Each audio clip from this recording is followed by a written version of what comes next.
Gold prices have taken a hit Tuesday, but can this downward trajectory continue? Here to talk about this correction and his long-term forecast for gold is Joe Foster, portfolio manager of the VanEck International Investors Gold Fund. Joe, welcome back to the show. It's always a pleasure to have you. Thanks. Good to be here. Gold, as we speak, has fallen about $90 on Tuesday. What do you make of this correction? Did this come as a surprise to you, given the immense rally that we've seen in the last 2 weeks? We've been looking for a pullback in the gold market. I mean, nothing goes straight up forever. And we had a very strong run to well over $2,000 an ounce. So we were expecting to see some consolidation in the market. And I think that's what we're seeing today. Was there an external macro catalyst that pushed gold down, or was this just a technical correction that needed to happen? Well, interest rates are up today. We had a strong producer price index number come out today. Other than that, there's no fundamental driver. So, just that alone, I don't think justifies such a large drop in the gold price. So I think there is a bit of profit taking. The market was ripe for a correction and just took this little catalyst to get that going. So you wouldn't say that gold investors are seeing a period of fear right now based on today's price actions? Oh, I think they're seeing lots of fear. I mean, today's price action, I don't think changes anybody's outlook. When you look at what's going on around the world in the economy, socially, geopolitically, there's a lot of risks around the world that are driving gold, and I don't think this move today changes any of that. Joe, let's talk about your long-term forecast. You're offline. You were telling me that VanEck has a projection of $3,400 for gold. Walk us through some of the macro drivers behind this projection and how you were able to model out $3,400 as your price target. Well, we start with the drivers. You begin with interest rates. So real interest rates are negative. They turned negative last year when the Fed started cutting rates. If you look historically, that doesn't happen very often. Real rates were negative after the financial crisis. Then you have to go all the way back to the 1970s in that inflationary cycle to find negative real interest rates. And the Fed has told us that it's not interested in raising rates anytime soon. So I think we're going to be in a negative real rate environment for the foreseeable future. And that's a very good backdrop for gold. And then you layer on that the risk that we see around the world, the geopolitical, the financial risks. And on top of that, we have a tremendous amount of debt piling up amongst sovereigns and businesses, corporations around the world. You just can't keep piling on more and more debt. Eventually, the system collapses, or you have to inflate your way out of it. So those are drivers that will drive gold for quite some time. And then the last thing I'll mention on that front is the dollar. The dollar has been very weak over the last month or so. We could be seeing the beginnings of a bear market for the dollar, and that's another very bullish development for gold. So getting back, if I can just finish too with our outlook calling for that $3,400 price target, we come up with that by looking at deflationary market cycles, and there aren't very many to draw on. You can go back to the depression but more recently, we look at the financial crisis in 2008. That was a deflationary shock to the economy, just like the pandemic has been a deflationary shock to the economy. And if you look at where gold went after the financial crisis and you apply those same metrics to gold in the current environment, you can get to over $3,000 an ounce. Okay. Would there be a timeline, an estimated timeline for your projection, Joe? Well, we got to 2,000 a lot sooner than I thought we would. I mean, I had been telling people, since the pandemic started that our target was 2,000 in the next 6 to 12 months, and if and when it gets there, we'll reappraise the situation. So, I would say it will probably take a couple of years to move through the $3,000 level, but this has been an incredibly strong market, so we could see that level before that. Would you say that the accelerated pace at which gold hit your $2,000 price target was due primarily to the coronavirus, or was it something else that we've seen?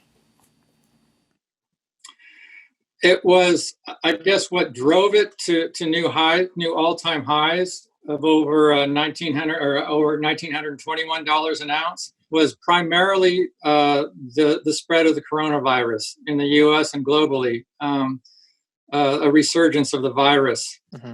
But then what got it through the $2,000 level was a pretty sharp fall in the US dollar. So those two catalysts are what got it to new all-time highs and then through $2,000 an ounce.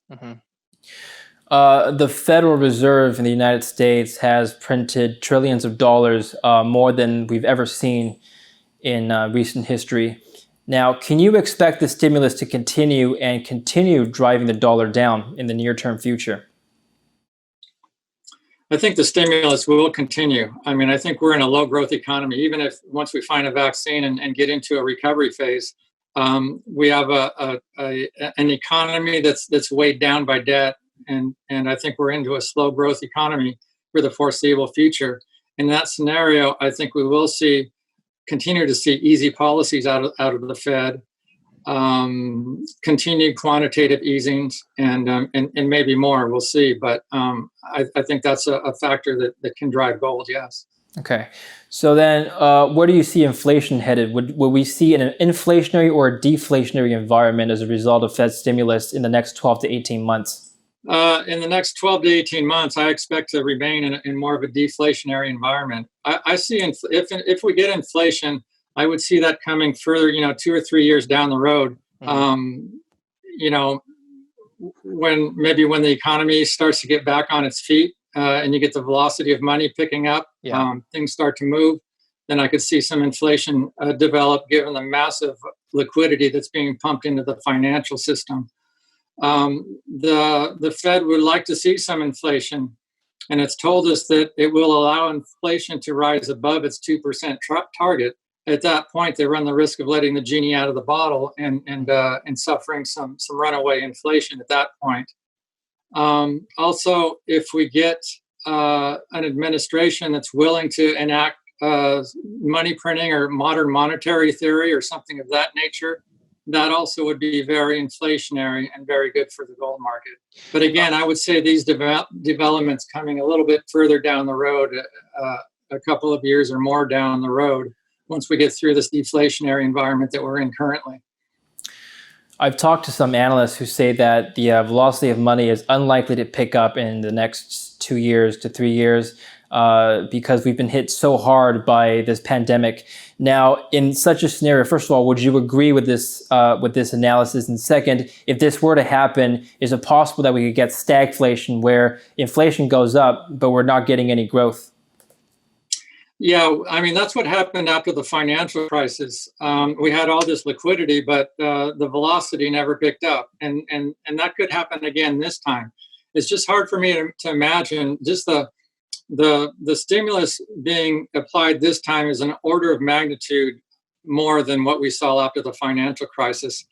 And it's very hard for me to believe that won't have some unintended consequences, namely probably inflation. So we'll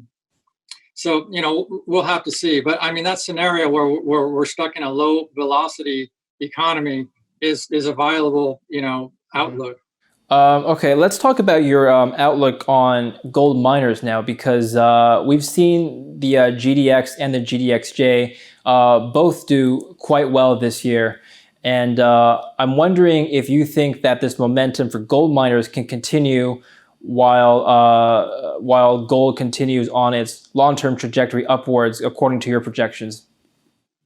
I think the stocks will outperform gold by a wide margin. We're seeing that this year. We saw it last year. The gold industry is in very good shape right now. It's very healthy. The business, it's a great business to be in. So I see no reason for these stocks to handily outperform gold in a rising gold environment. I've read a report you've written a few months ago where you wrote that gold miners that have operated in some remote regions have already experienced cases of Ebola or other viruses and have been more or less prepared for what we've seen here, as well as some of the miners in more remote locations have been more sheltered than other industries. How does this play into your thesis of gold miners beating the gold bullion in the long term? Well, we just had second quarter reporting across the industry, and most companies met or beat expectations. So, in the midst of a pandemic, these companies have performed very well because of their experience with, it's not just Ebola or malaria. It's, if somebody has the flu and you're in your fly-in, fly-out operation that infects your workforce, it can be just as devastating. Not as deadly, but just as devastating to the work environment. So many companies have had to work with viruses and diseases in their operations, and they know the protocols. It was very easy for them to adopt the coronavirus protocols. And going forward, they've been through this. They've done very well. And I think if we have a flare up or further spread of the virus, they're in a very good place to handle it and maintain their operations. Joe, the margins we've seen for gold miners in the last 2 quarters, how would you see this change in the next 2 quarters going forward? Hopefully it keeps growing with the gold price. I mean, this is one thing that's different that we're seeing in this cycle versus historics. Many times, I've said most, if not all times in the past, we saw their costs rising with the gold price. Costs have been holding steady while the gold price has been rising so far in the current environment. I hope that continues. We're seeing very good discipline out of these companies to keep their costs down and to refrain from building projects with low rates of return, refrain from building poor projects in a rising gold price environment. And I really hope that continues. Would you say that some of the gold rally can be attributed to lower supply from miners as they shut down operations around the world? Oh, I see. No, I don't think so. I think that there you're talking about physical supply and demand, and although that's important, it's not a primary driver of the gold price. It's investment demand drives the gold price. Gold's not a commodity; it's a financial asset, and it's the financial markets that drive the gold price. So no, I don't look at that as a factor at all. Okay. So we've talked about the dollar, we've talked about inflation. Finally, Joe, if you could give advice to gold investors on what the major risks in the economy that they should be looking for right now, besides the second wave of the coronavirus, what would that be? I think there are 2 major risks. I have to give you 2. I can't just do one. And it's, we talked about earlier, it's debt. I mean, sovereign debt was already at peacetime highs before the virus hit, and now we're just piling trillions and trillions of dollars more. And if you look historically, the way governments have dealt with a situation like this is to try to inflate their way out of the debt. So that's where an inflationary or a stagflationary cycle eventually is very likely. The second one is the liquidity, just the massive amount of liquidity that's been pumped into the financial system. That we're not seeing the effect. It's propping up the economy today, but in the longer term, that liquidity again is going to create a lot of problems, a lot of unintended consequences, and that also might lead to an inflationary cycle as well. Okay, Joe, I want to thank you very much for coming on the show today and giving us your insights. I appreciate it. Yep, my pleasure. Thank you for watching Kitco News. I'm David Lin. We'll have much more for you. Stay tuned.